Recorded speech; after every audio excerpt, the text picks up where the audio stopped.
Annihilation is opening in theaters here in the U.S. this weekend. We have your review right here on Screen Junkies News.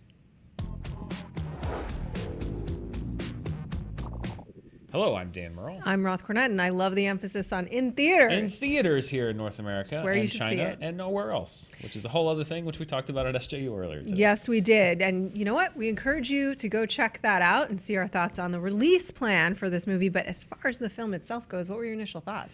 Well, I loved Ex Machina. And Ex Machina was just a great debut, and I was like, I can't wait to see what this guy does next. And then Annihilation came out, or you started hearing the buzz about Annihilation. Paramount selling it to Netflix. You're like, oh dear, like what's going on there? I really like this movie. I think this is, if you like sci-fi, particularly if you're a fan of science fiction, I think you're gonna love this movie. It's not a movie for everybody. If you went and saw this movie and said, I didn't like it, I don't get it, it was too this or too that, I would understand. But for my sensibilities, I liked it. It challenged me. It doesn't provide all the answers, but I think it leaves enough there for you to draw your own conclusions, which I'm totally fine with. I get frustrated with movies that are kind of opaque with no sort of access or mechanism to even try to navigate. I don't think that that's what this movie is. I really, really like this movie a lot. I did as well. I was a huge fan of Ex Machina, and I think that these are very different films that also kind of feel like sibling movies in the respect that, to your point, this isn't a film that's necessarily providing all the answers. It's raising questions. And what a really great science fiction film can do, among other things, is raise questions. And a lot of times, because I'm a huge sci-fi fan as well, a lot of times what I love about the genre, and we've talked about this, is that it touches on social issues. It makes social issues more accessible because there's the distance of this being in a different world that reflects ours. It certainly does that a little bit here, but what it's really exploring is just what it is to be human, and your desire to... This is the quote that I always used to associate with Darren Aronofsky, which is, that which nourishes me also destroys me. And that is very much what this, and it sounds so pretentious, so forgive me, but that's very much what this film is focusing in on, is like, we want to live in as much as we want to die. We want to destroy ourselves, or aspects of our lives, almost to make them anew, almost to keep the creative process going, almost so that we can stay engaged in our own lives and have to rebuild. It's a fascinating, and all of that is in the subtext, by the way. I'm not giving anything away about the plot of the movie. All of that is in the metaphor. And if you don't know, the basic sketches, and I wouldn't want to give away, I'll give away about as much as the setup is that Natalie Portman plays a scientist. She goes in with a team of 4 other scientists into this phenomenon that has appeared called the Shimmer.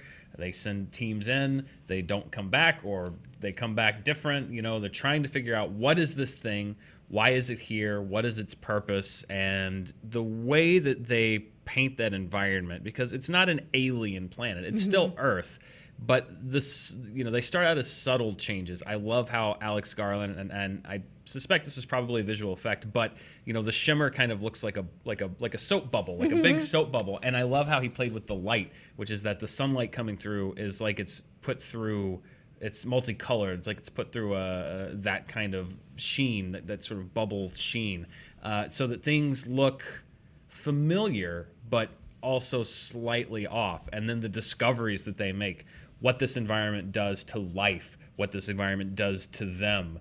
I think that it is beautiful in so many places. It is some of the best body horror that I've seen in a movie in a long time. And it's not like a jump scare horror movie. I feel like it's being mismarketed a little bit. I feel like the trailers for this movie are kind of promising a horror thriller. That is not what this is. Don't believe the marketing. This is very kind of cerebral sci-fi, but it's not quite as impenetrable as some science fiction can get. I think the third act is probably where it kind of, as with so many sci-fi films, 2001: A Space Odyssey being the premier example, is where it kind of goes into the metaphysical, theoretical. The first 2/3 of this, I think, are a really solid kind of science mystery. for lack of a better word. Yeah, one of the things that I'm so impressed with this film, to your point, is I actually think it follows a pretty clear narrative. It's only that it's following a very clear narrative in a story that is playing with time, that is playing with perception, that is playing with reality itself, that is exploring what life, literally life, the nature of DNA and life. It does, I think you're right, in the third act go far more metaphysical, but it's still clear what's happening. There might be questions that you are left with about the nature of these characters as we have found them and as we leave them, but that's what the movie's actually about. That's where it's leading you. It is a movie that knows what it's doing in every moment. Every choice is clear. It's gorgeously rendered. Beautiful CGI, beautiful cinematography. This is some of the most stunning visuals that you will see in a theater. If you're here in the United States, go see it in a theater this year, I think. But it also is really mixing genres. It is. And I love what Alex Garland does. He's such an inventive filmmaker, and there is a sequence that is as creepy and terrifying as any sequence I've seen in a horror movie in the last 4 or 5 years. And it's so visceral, but just again, it's simple in its execution, but just chilling in the reality of what you're seeing, and you don't really see it coming. You don't know. You're kind of learning these things as the characters do, and the way it's executed. And again, it's not just the imagination of it; it's the sound mixing, it's the lighting, it's the acting. By the way, the acting, Natalie Portman, Jennifer Jason Leigh, great to see her. She has a very crucial role in this movie. Tessa Thompson is in this movie. There's so many. You have kind of a core 5 that you follow through, but also Oscar Isaac plays a very important character in this film. Support character Gina Rodriguez also has a really distinctive arc.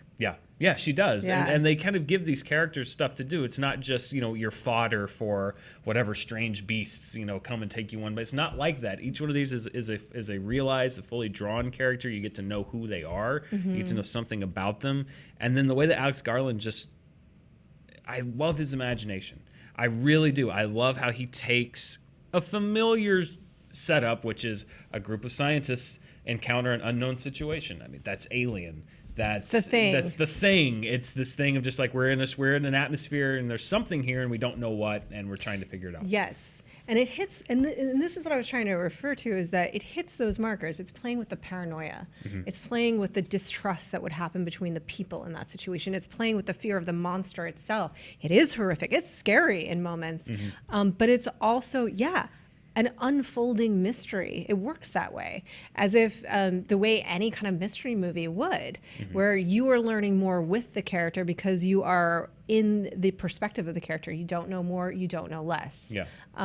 Which is kind of a great place to be, and you are left with the same questions that the characters may have. The other really cool thing that I think is it's a deceptively simple movie in certain way. It's not a simple movie. It's certainly high concept, but in the sense that there's so many layers to it. When you think about each one of these 5 main characters come into the situation for a very distinct, different reason.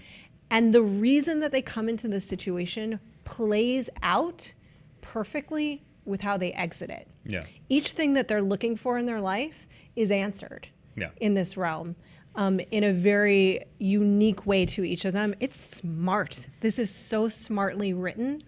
Yeah, and it wasn't a perfect movie for me. There were a couple of things. I really, really liked it. There are a couple of things that I thought they set up, particularly with Natalie Portman's character, some story threads that they sort of established that I'm like, I'm not really sure where you're going with that.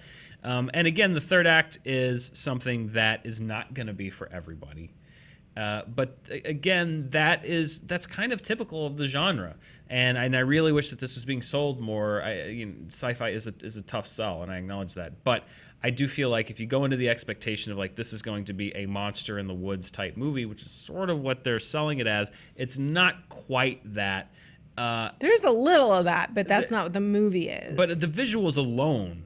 And this is why I think it's such a shame that there's so many places where it's not going to come out in the theater. It'll be going to Netflix. Paramount sold the rights to Netflix everywhere except for North America and China. The visuals alone for me would be enough to recommend going to see it, because it's just such a beautiful, imaginative movie. It helps that the rest of the movie works too. It's not like a Valerian situation where it's like, wow, that was great to look at, but oh boy, there's a lot of stuff there that wasn't great.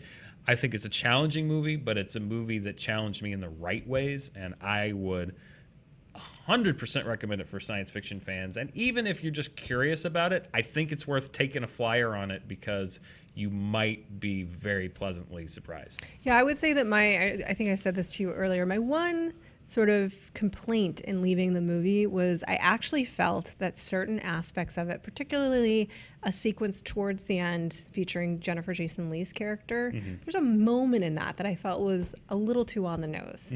And there were a couple of things that I felt were a little on the nose. But other than that, this works beautifully as a metaphor, but it also really works just as if you were taking it as if this is the story, this is what's happening. Yep. It is a film that I 200% recommend. I came out and I felt uncertain. I wasn't sure totally how I felt about it yet, which I love. And then I digested it, and the more I thought about it, the more in love with it I felt. I'm going to see it several more times. I am probably one of the few people that will do that. I will say this is not a movie for everybody. It is absolutely not. And I wouldn't be surprised if there are many members of the audience that don't respond. But if you do, I think you'll respond very deeply, and it's worth investigating. Yeah, and I think, if most moviegoers kind of have a fairly good scale of their tastes, and I would say, if this is the kind of, if you liked Arrival, if you liked Ex Machina, if you liked Ex Machina, if you like that kind of movie, I think you're really, really, really gonna like this one. And it opens here in North America this weekend, and I was reading that in the UK they've announced the Netflix date, I believe, is in a couple of weeks. Okay. If there is a legal way for you to see this movie on a big screen somehow, if you're not in North America or China, this movie needs to be, it was made to be seen on a big screen. There's things that I think you're going to miss or not appreciate as much if it's not on a big screen. Yeah. Little details, just the overall look and sound, the design of the movie, it just doesn't play the same way in your living room as it would on a big screen. So if you are abroad and there is a legal way, I'm not want to encourage anything illegal, but there's a legal way somehow for you to see this on a big screen, please find that way, or go find your friend that has the biggest TV, because this deserves to be seen big and loud and in a dark room. That's how it was made, and it's a great theatrical experience. Yeah, and fully absorbed, because he's using the tools of cinema to tell the story, which sounds like, of course he is, but you know what? Not every movie actually does that, and many don't, but this one does. And so it's a rare film in that what's special about it is both on the page and on the screen. So I thoroughly 200% recommend that you see this movie, and if you can, see it in a theater. If you can't see it in a theater, like Dan said, get to a TV, something. Nice something. Big TV. Don't watch it on your phone. Please don't computer. watch it on your phone. That's our review of Annihilation. We hope you find a way to see it in the way as close to the way it was meant to be seen as possible. And if you're in North America, go see it this weekend. I think you'll like it. I'm Dan Murrell. I'm Roth Cornet. We'll be here with more movie reviews, all the time. All the time. Yeah. Thanks Just for watching those movies.